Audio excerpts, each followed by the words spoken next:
Salutations, folks. Here's the second video, and this is what we're going to talk about is the genesis of interpersonal relationships attraction. So, I'm sure you saw in the first video a couple little wallings popping in and out. That's why I stopped. So, you may have heard them, and I know you saw two of them in the background. So, bear with me, folks. When you teach from home and your kids are on spring break, it makes for fun times.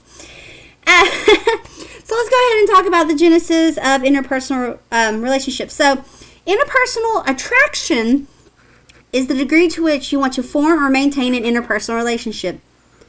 All right.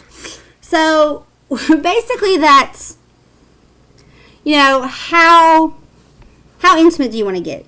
Do you want to keep it an acquaintance? Do you want to just keep it casual, friendly? Do you want to be delve deeper and be I really want to be not stalkerish, but you want to make a deeper connection and friendship with this person, or you want to be more than just friends, you want to go the romantic route. So that's what they're talking about here. So there is short-term and long-term. Short-term initial attraction is the degree to which you sense a potential for developing an interpersonal relationship. Okay, so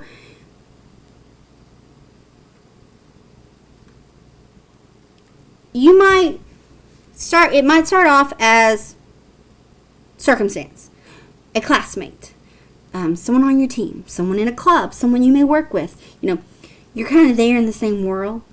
So it could just be, hey, how's it going? How you doing? And then from there, it builds.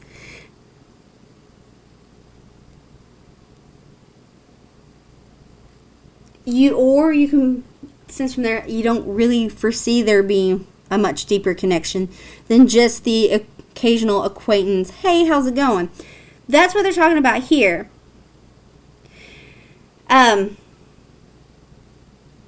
Or you could strike up the conversation and realize, oh man, they like the same author. We read the same books. Or they like the same musicians that I like. Or, maybe they play the same video games. Or they watch the same movies, or they're really into this and I'm really into this. How cool is that? Or you maybe both listen to the same podcast, or you follow the same people on social media, or you are both really into rebuilding cars, or you're on the same sports. You've done the circumstance, and based off that short, you made the decision, oh, they're really cool.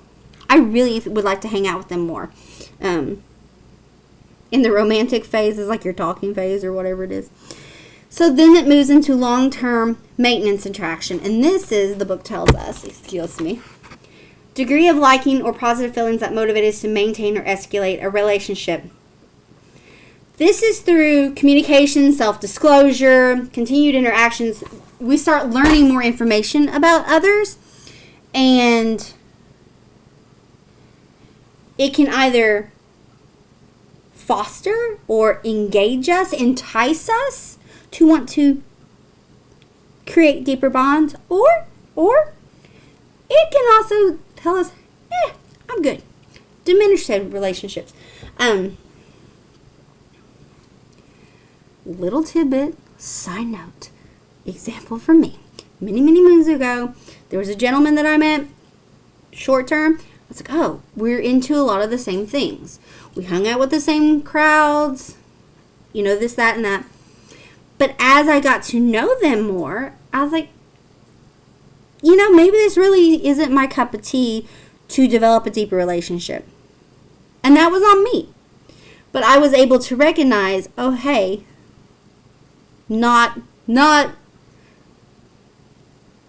I realized early on that I didn't want to develop any deeper or a more intense connection. That's on me. But that tells you about the short term and the long term. So I gave this example in the assignment, but in the movie 50 First Dates, I don't know if you've seen it.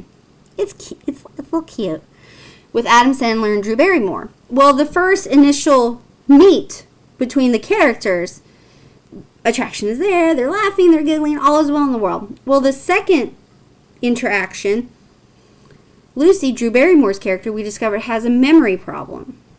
And, Adam Sandler's character didn't realize this at first. And he's like, whoa, we had such a great time yesterday. She's like, what are you talking about? But it kind of just entices him to want to to get to know her more. But, the tricky part is she has her short-term memory is gone. Therein lies the plot. But,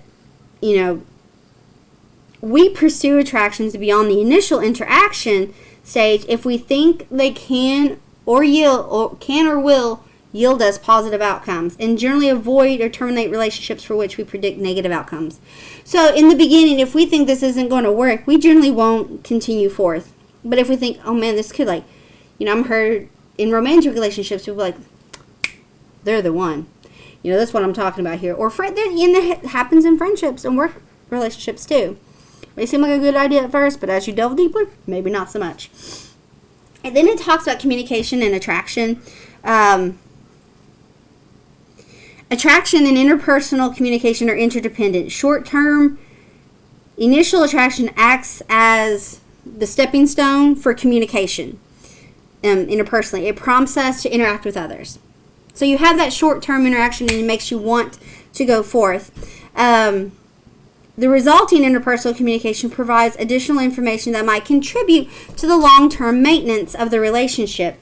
So because of that short-term attraction that begins the stepping stone of interaction for communication, and it helps us to create the maintain to desire, to maintain a intimate relationship. So then it talks about sources of initial attraction. And there are many different sources. So it talks about proximity. Proximity is just our physical nearness to people. You could become attracted to someone because you see them every single day. They're on your radar. They're right there. So that's what proximity is. In a classroom setting, you're likely, if you're in a classroom with no one that you know, you're likely to become friends with someone close to you as opposed to someone sitting all the way across a room or a forum or a lecture hall, whatever the case may be here. You just saw my other child run behind me. But these circumstances increases our possibilities to increase attraction. So then there's physical appearance.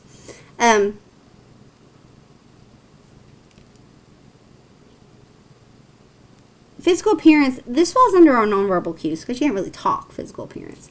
And I know there are so many out there that's like, well, it's not her, But then some people have a very strict type. And they talk about this. Trying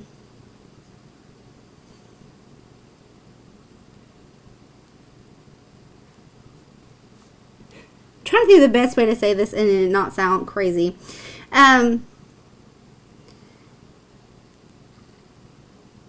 I'm going to read the very first snippet of physical appearance that the book talks about. Because like I said, it's the nonverbal cues that allows us to assess relationship potential. If you entered a room where everyone was of a different age, race, culture, and you except for one person 10 feet away whom you approach for a conversation. Physical similarity to another person creates an attraction because we assume the other person will have values and interests similar to ours. That falls under physical attraction. Now, that is not always the case, folks. You may not automatically go to that person, but we do create bonds with people that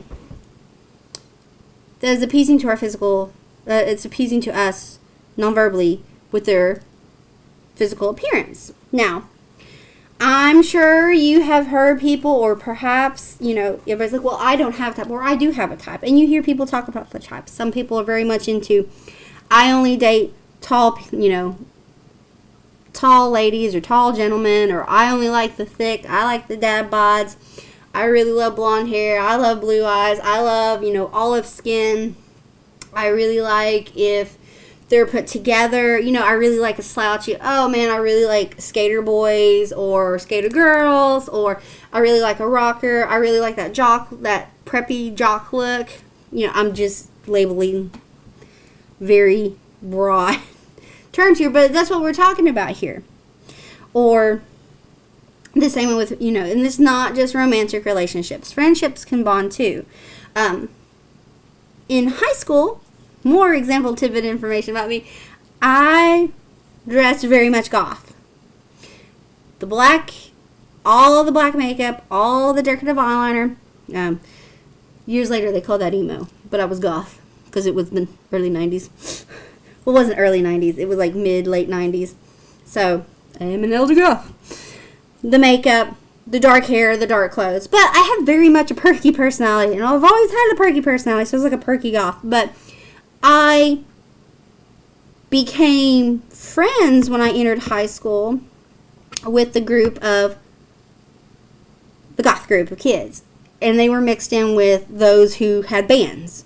So it was all like one large group, and that's the group I fell into because we were similar. That's not saying I wasn't friends with other people and I wasn't kind to other people, but that's a very wide, broad example to give you about physical appearance. And sometimes people lump you together because of your appearance.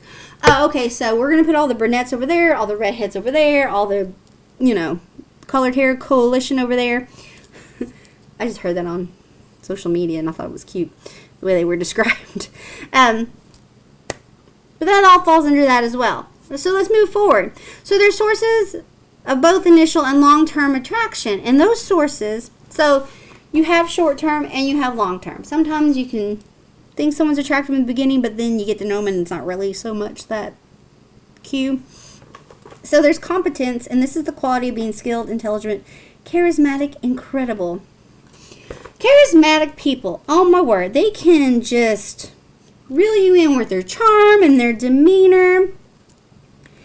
And we find charismatic people more credible. Sometimes they aren't, so like in the end we find out we're not. But, I'm sure you have met someone, perhaps you're that charismatic soul, or there's someone that you're really close friends with that's just carries the room with them when they go into the world. Like, it doesn't matter what they say. People just feed off.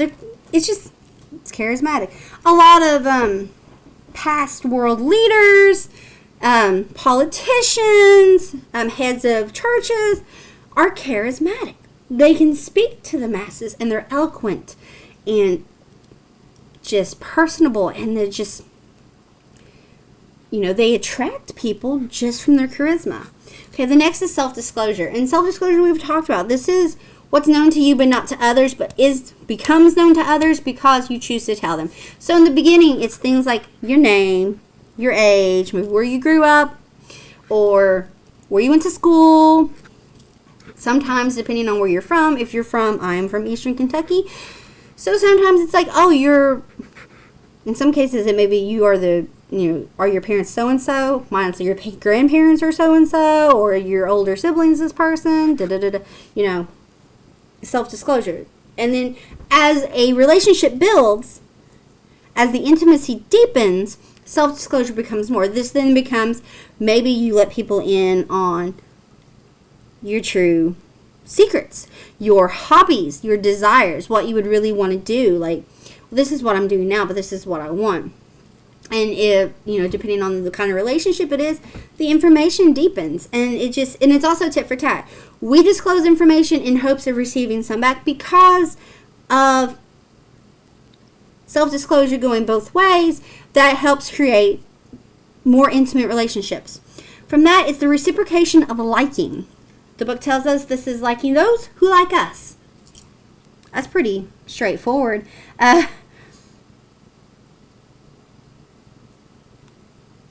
One way to get other people to reciprocate liking, particularly in romantic relationships, is to show that we like them. Well, that's pretty straightforward. Hey, I like you. Think of grade school. Check yes or no. Opens up or you have your buddy go tell them, hey, so-and-so likes you. Do you like them? They like you. You ever watch Bob's Burgers? Gene and Courtney. I think I like you. And then he's like, oh, well, I like you. I just kind of like you. So that level of reciprocation, again, really broad examples there, but it came from, the first thing that popped in my head. Then they talk about similarities. This is having comparable personalities, values, upbringing, personal experiences, attitudes, and interests.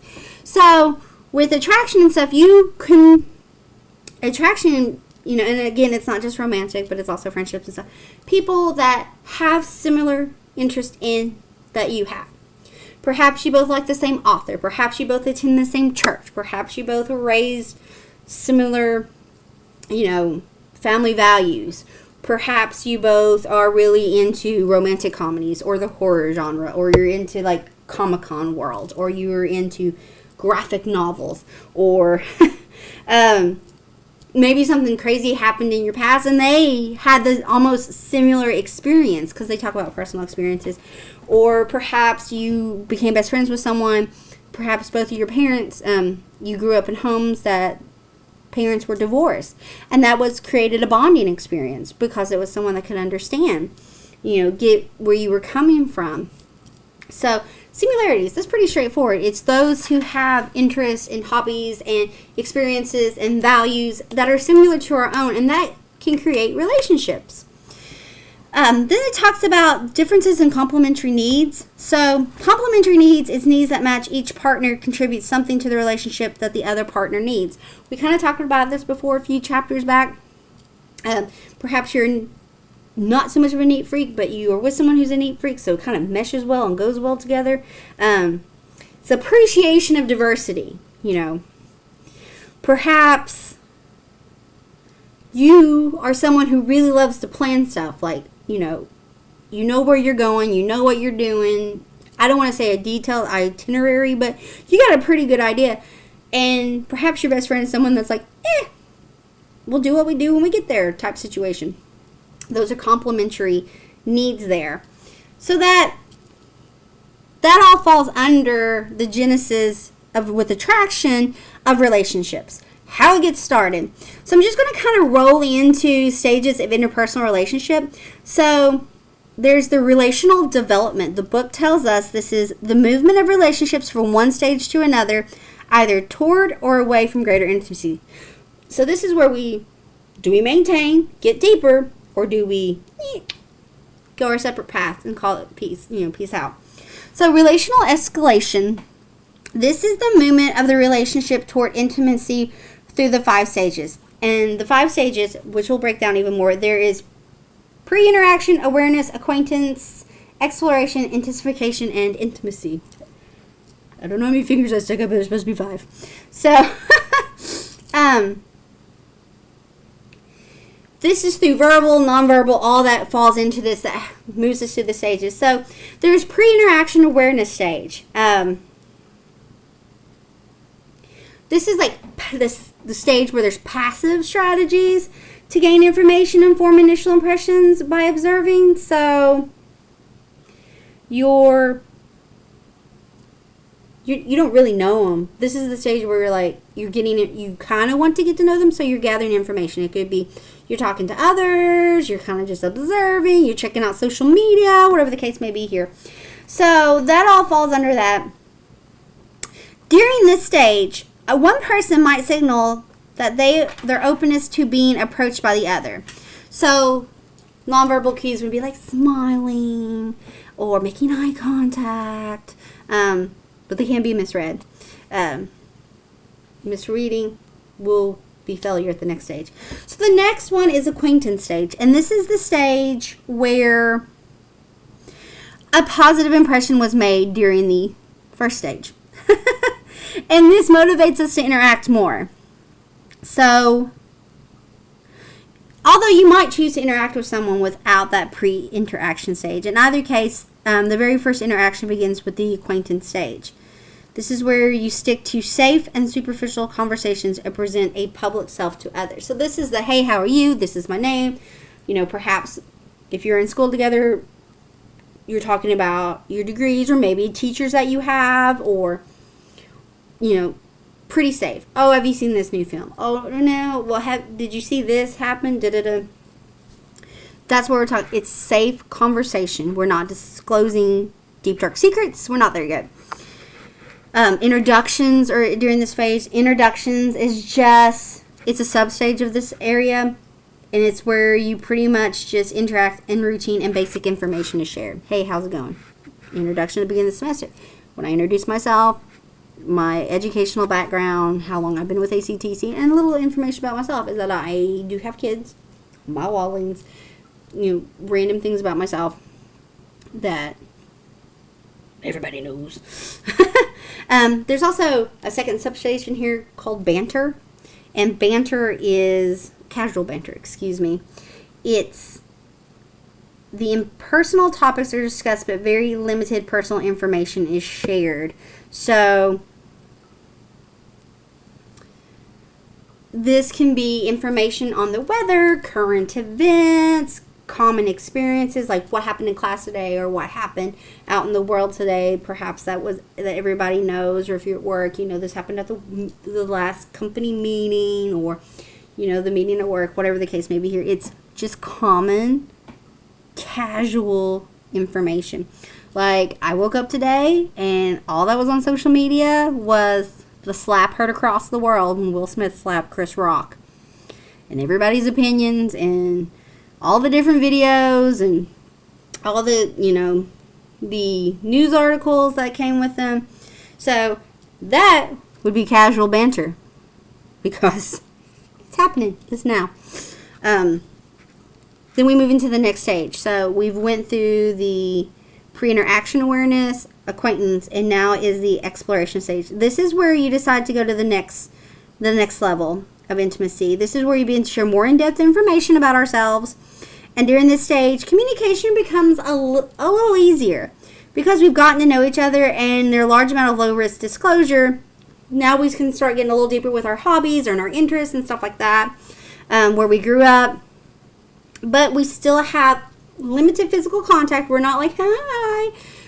I don't know where these examples are coming from, folks. Bear with me. But this is just kind of where we were like, okay, here's some more information. You're really getting to know. You're putting more meat into the relationship. The next is the intensification stage. This is where you kind of start to depend on each other for self-confirmation and engage in riskier self-disclosure. So you might not have as much physical distance between you. You engage in more physical contact. You may personalize your language, like there may be some inside jokes or, chit-chat, banter, all that goes on. There may be words or gestures or special meanings within the relationship between you and your friends or your romantic partner. This is also where you discuss, in the relationship of moving forward. If it's a friendship, and perhaps maybe you move in together, you become roommates. Or you maybe go to a four-year university and decide to live in the same dorm together. Or perhaps you want to move out into an apartment together. This is where you discuss that. And or you could, okay, well, let's move in together. Let's get a cat. Or maybe this is in the romantic realm. Okay, so why don't we make it official and, we'll tell everyone that we're together, that we're dating, and that we're in a committed relationship. That's what we're talking about here. You're getting in there a little deeper. That intimacy is getting real thick. And then the last stage that they talk about is the intimacy stage.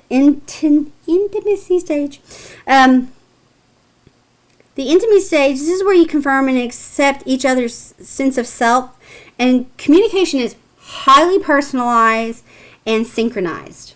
So, do you have a friend that you kind of can communicate without really saying a whole lot of words, just based off of how you look at each other?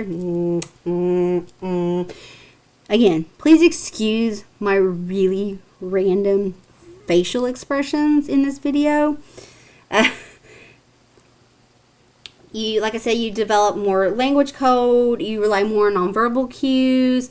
Physical contact becomes even more intense, both romantically and friendship. Maybe you're a hugger, and you or you just really enjoy an intimate closeness. Physical distance is decreased during conversation, so it's not, you don't have your proximity is much closer to one another. That all is under relational escalation. So if we got our escalation, what's next? De-escalation. So, relational de-escalation is the movement of a relationship from the intimacy through 5 stages. Turmoil, stagnation, deintensification, individualization, separation, and post-separation. Okay, so we have 5 steps to get there, and they talk about the 5 steps to get out. So, post-intimacy relationship is formerly intimate relationship that is maintained at a less intimate stage. So, the book says changing an intimate romantic relationship to a friendship. A recent study found reasons for forming a post-intimacy relationship include security, so emotional support, advice, someone to count on, practicality, financial support, children, shared possessions, civility, being polite, not hurting each other, avoiding confrontation, and unresolved romantic desires. Not wanting to be alone, but you still have romantic feelings, so you're continuing with a more intimate relationship. Then it goes on to say that remaining friends with an ex for security or practical reasons was found to be linked to positive outcomes, while remaining friends because of unresolved romantic desires led to negative outcomes. That kind of makes sense to me. So let's just move on in from there. There's the turmoil or stagnation stage.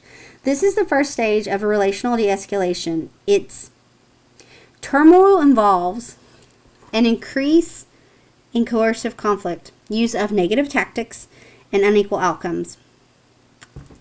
Partners tend to find one or more faults with their other partner, and stagnation occurs when the relationship loses its vitality and partners become complacent.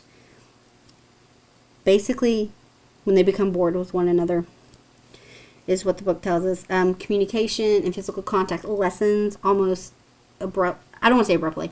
It lessens extremely. Partners in a stagnating relationship tend to go through the motions of an intimate relationship without the commitment. They simply follow established relational routines. So they can kind of continue on with what they're doing, but they don't have the oomph behind it, the feeling. Relational boredom encompasses kind of a lack of fun and excitement and a spark, as well as a feeling of being sick and tired of the partner. The de-intensification stage is if the turmoil and stagnation continues, individuals might reach a threshold where they move to de-intensification. So that's decreasing interactions, increasing physical, emotional, and psychological distance from their partner, and decreasing their dependence on the other for self-confirmation. So this is where we're starting to go on our own paths. We cool. Then it moves on to the individualization stage. The next level is this, and this is where they define their lives more as individuals and not as a couple or as in a or as a relationship anymore. Like, nope, we're not besties. We're just, I'm Sue. That's Carl. We're cool. They neither view the other person as their best friend or their romantic partner. And the language goes from we to me, from us to me, from, you all to you. And property is here property is determined in as mine, yours. No longer ours, but mine and yours. Then there's the separation stage. In this is where individuals make intentional decisions to eliminate or minimize further interpersonal interaction. At this stage, friends, resources, and property are divided between the partners. Despite separating, individuals still cope with feelings of commitment. They move on from there. One study of post-dissolution romantic relationships found 4 specific patterns of commitment change after a breakup. So it's kind of like an up and down. It's not just a straight we done, which makes sense. And there's circumstances that affect the separation stage. So if you're in class together, or if you work together, or if you have the same circles of friends and activities, or attend the same church, or whatever the case may be here, that can also affect the separation stage. And then there's post-separation effect stage. And then this is interaction may cease altogether, but the effect of the relationship is not over. So the book gives this example, like something from science fiction. Once you get off the elevator, you can never get off. Any relationship you begin will always be a part of you. So it may not work out, but it kind of follows us. And I'm not saying that's bad, because sometimes, and sometimes it is bad, but we can learn and grow. And then we can also be like, I am never doing that again. Be it a friend, be romantic, whatever the case may be here, Then it kind of talks more about principles of underlying relational stages. I'm not going to go into that. And it talks about the different theories of interpersonal relationship development. Again, I'm not going to touch base on those. This is all I really want to discuss, was the genesis and the interpersonal, the escalation and de-escalation. So, folks, I hope that you have an amazing week, and thanks for sticking around for these videos. Thanks. Bye.